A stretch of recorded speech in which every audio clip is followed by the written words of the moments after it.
So on these benches, we stand alongside Israel in our shared fight against Islamist terror. The conflict could have ended a long time ago if the hostages had been returned. So many Palestinian lives have been needlessly lost because of this war. Mr. Speaker, Hamas is a genocidal terrorist organization. A sustainable end to the suffering of civilians in Gaza means the complete eradication of Hamas and the dismantling of its terrorist infrastructure. Folks, we have a video here of Keir Starmer getting grilled over the Israel policy in Gaza. Keir Starmer has been quite the Hamas apologist and sympathizer and a very staunch supporter of creating a Palestinian state, which in the context of this war is rewarding Hamas terrorists for having what they want, which is exactly what they intend to do. I'm the other Barak. I'm coming to you live and direct 70 kilometers from the Gaza border here in Tel Aviv, Israel. And if you are brand new to this channel, welcome. It is amazing to have you. If you have not subscribed yet, now is your time to subscribe. 5, 4, 3, 2, 1. It is right below. Press that bell icon so that you're notified. Let's see what this UK Prime Minister has to say. Mr. Speaker, and I commend this statement to the House. Bit of the opposition can be better. Thank you, Mr. Speaker, and I'm grateful to the Prime Minister for advance sight of his statement. I remember almost 2 years ago meeting 3 mothers whose children had been stolen from them on October 7th and held captive in terror tunnels. They were living a nightmare unimaginable for any parent. Many of us on these benches have met hostages, their families, heard their stories, and supported them. Yesterday, it was truly momentous to finally see the return of the 20 living hostages who are now back home in Israel after over 730 days in terrorist captivity. The hostages released yesterday showed superhuman endurance in the face of evil, and we send every best wish to them and their families as they begin the process of rebuilding their lives. We also mourn those hostages killed by Hamas and continue to call for all their bodies to be returned to their families. Mr. Speaker, we must never forget what happened on the 7th of October 2023. The abduction of men, women, and children was a calculated cruelty to break body, mind, and soul after inflicting the mindless horror of rape and murder. There is no cause, no grievance that can ever justify what happened that day. I, for one, will never forget. And the response from some in the West, the equivocation, the indulgence in whataboutery, and the drawing of false equivalence shows how far moral clarity has eroded. And we have got a job to do here at home, Mr. Speaker, to fix this. So on these benches, we stand alongside Israel in our shared fight against Islamist terror. The conflict could have ended a long time ago if the hostages had been returned. So many Palestinian lives have been needlessly lost because of this war. Mr. Speaker, Hamas is a genocidal terrorist organization. A sustainable end to the suffering of civilians in Gaza means the complete eradication of Hamas and the dismantling of its terrorist infrastructure. Even now, we know that Hamas is still killing Palestinians in Gaza. The initial phase of the US-backed peace plan represents a significant breakthrough. I want to thank the US administration, President Trump, and regional mediators for having secured this outcome.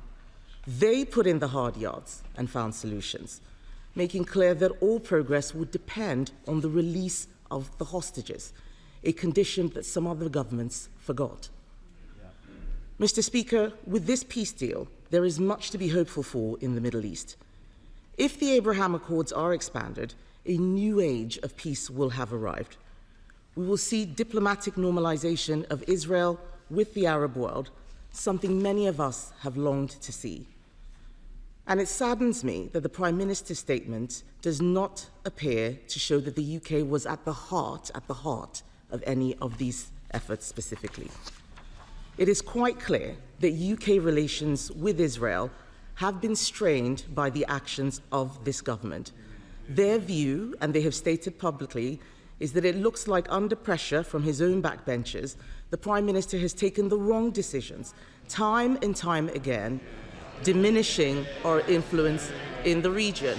They can shout shame as much as they want to, Mr. Speaker. Within weeks of Labour coming into power, they decided to restore funding to UNRWA. We haven't forgotten. An organisation, they say yes, that's an organisation whose members assisted in the kidnapping of these hostages, the release which we are celebrating today. Relations with Israel have been so damaged that when Israel launched strikes against Iran, a country that has been a direct threat to us for years, the UK was out of the loop. They may not like it, but it is the truth.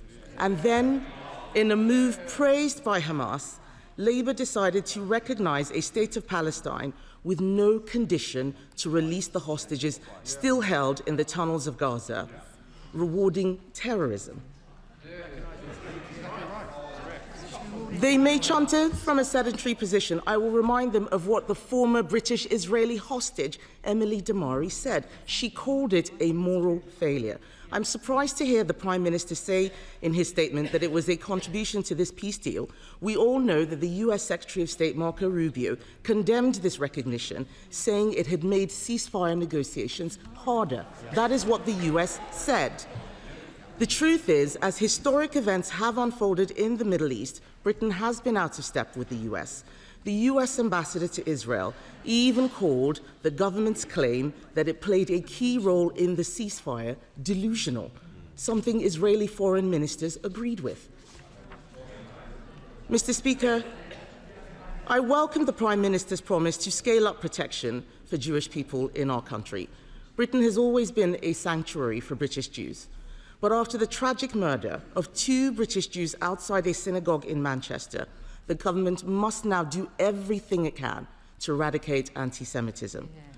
The anti-Israel protesters who have turned our streets into theatres of hate have been relatively silent about the good news of a ceasefire and hostage return, showing us their real motivation. The Prime Minister mentioned in his statement the Palestinian Authority.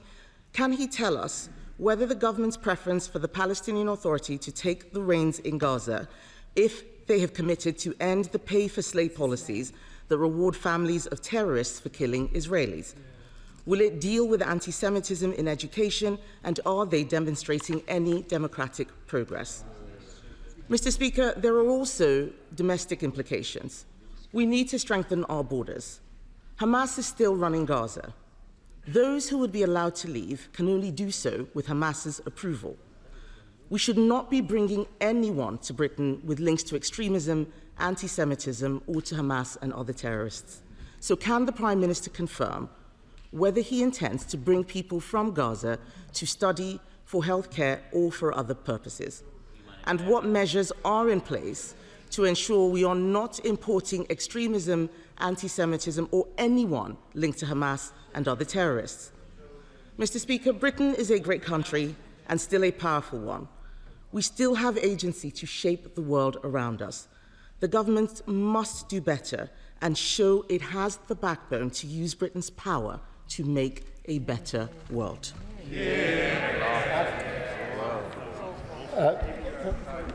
Can I thank her for the words she said about the hostages just a moment ago, and I know how heartfelt they are. I was surprised and saddened that she spent more time attacking what we actually did to help the process than even mentioning the humanitarian crisis in Gaza,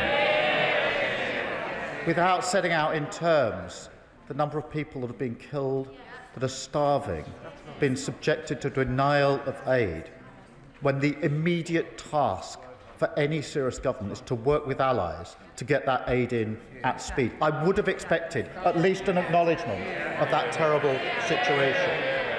It shows yet again just how far her party has slid from serious statesperson approach to diplomacy. This is not the time for a fight about what role any individual played. I am proud I am proud of what Steve Witkoff said about our National Security Advisor. He was negotiating this. He knows absolutely the role we played, and this House should be proud that we played that role. We played that role only because of the relationship that this government has with the Trump administration. We are a trusted partner working both before this peace deal and afterwards. And yes, I did discuss recognition of Palestine with President Trump when he was over here. That's what grown-up, responsible partners do, unlike the discussion here. And I'd stand by my... The thing about him is he hasn't actually been to the region to see what's going on. And when I say what's going on, I'm talking about he wants to bring up the humanitarian aid issue. Now, we have a ceasefire right now, but the point is that a lot of them will talk about how there was a humanitarian aid issue, how it was ongoing due to Israel, how there's still a humanitarian aid issue without realizing where it stems from, what the source is, which is arguably the biggest element, most important element in understanding that talking point of why there are people inside of Gaza who don't have access to the humanitarian aid that is intended for them. And without going to the region and watching the traffic flow and understanding what the difference is between the UN, the Gaza Health Ministry, the GHF, what Hamas does, everything.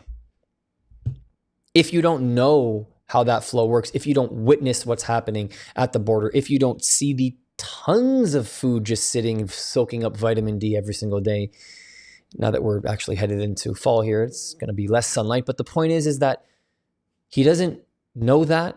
And because he doesn't know that, he has a very limited understanding in why this humanitarian aid crisis is a crisis. Same goes with a lot of the other lies coming out of the Gaza Strip, especially with the idea of calling what has happened a genocide, because without understanding the why of the humanitarian aid, the why of the Gaza Strip and why it looks like the way it does, the why of the people who have been killed and why they've been killed, the why of the lack of resources and why is there a lack of resources, the why to everything, which is explained when you go there and when you see it. Who has seen it? Not him. But then you have actual journalists and reporters like Douglas Murray, for example. He always comes to mind, not because he's pro-Israel. John Spencer doesn't come to mind because he's pro-Israel. They're pro-truth.